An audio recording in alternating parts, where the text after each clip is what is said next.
Hey everybody, Nick Espinosa, your chief security fanatic here. Don't forget to subscribe. And today, I want to congratulate anybody that owns intellectual property because the U.S. courts just delivered you a huge win and therefore a huge blow to artificial intelligence. You might know where I'm going with this, but I think this is an important one. And Katie Nibbs of Wired had a really good write-up. And here's what's happening.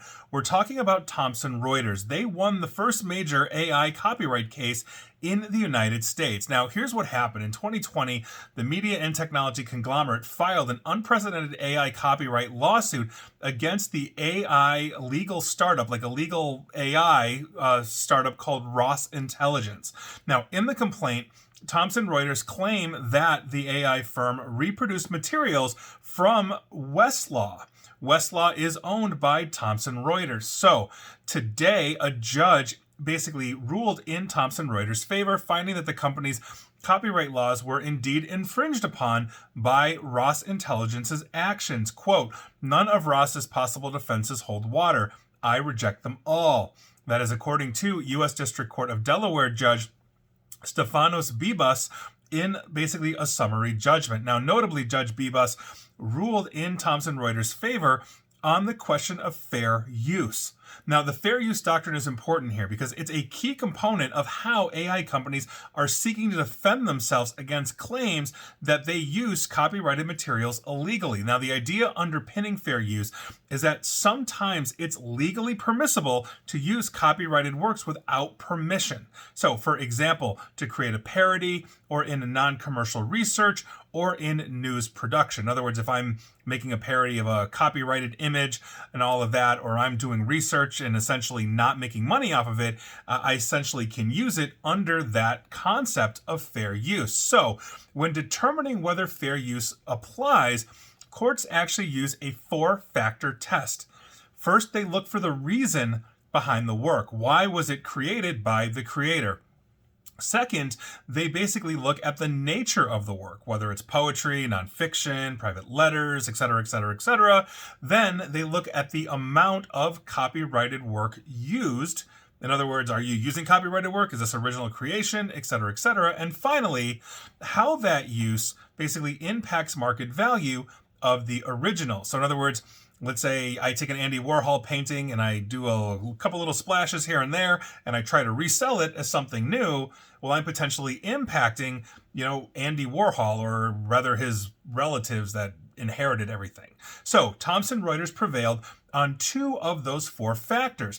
But the judge described the 4th as the most important and ruled that Ross, quote, "meant to compete with Westlaw by developing a market substitute," end quote. In other words, artificial intelligence trained on Westlaw used by attorneys across the United States and basically wanted to essentially take that, replicate it, have an AI spit it out, and create a competing product, even though it's not original. They basically ripped Westlaw off, according to the judge. Now, even before this ruling, and here's the interesting thing, Ross Intelligence had already felt the impact of this court battle because they shut down in 2021, citing the cost of litigation. In other words, they were already out of business, but that didn't stop the lawsuit from happening. But in contrast here, if we are talking about this longitudinally, there are a ton of AI companies battling these things out in court. OpenAI, Google, Microsoft, etc., are all financially equipped to essentially weather the storm that is a prolonged legal fight. So the generative AI boom has led to basically a whole spat of additional legal fights around how AI companies can use copyrighted material,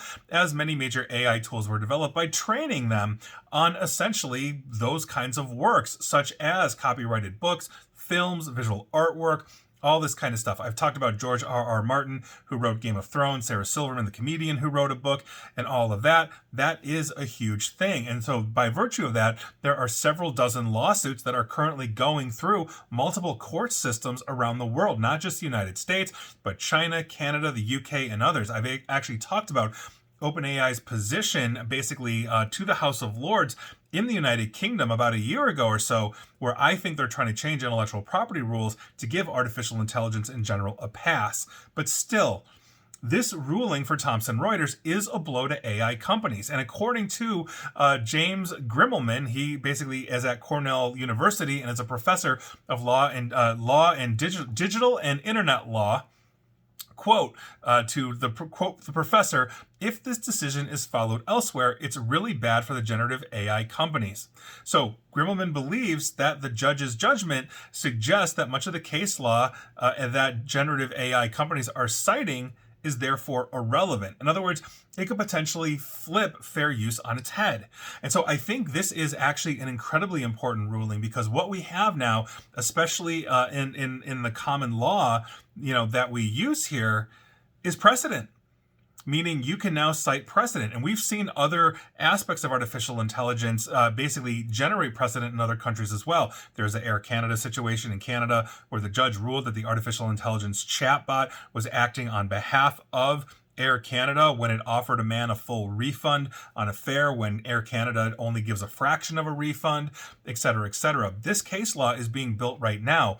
But quite frankly, we need to slap legal frameworks around this. If you are generating new and unique work that essentially is out there on the internet that is simply being gobbled up by the large language models and other AI types of the world, well, yeah, you should be compensated for that, because if they are using that work and turning around and giving somebody an answer, generating something that is a derivative of what you're doing, that's a problem, right? You're not seeing that money. So we'll see what happens here. I think this is an important one, but this was a major win for intellectual property holders, and I'm always a fan of that.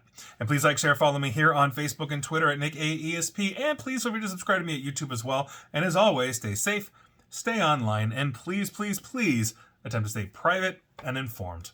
Take care.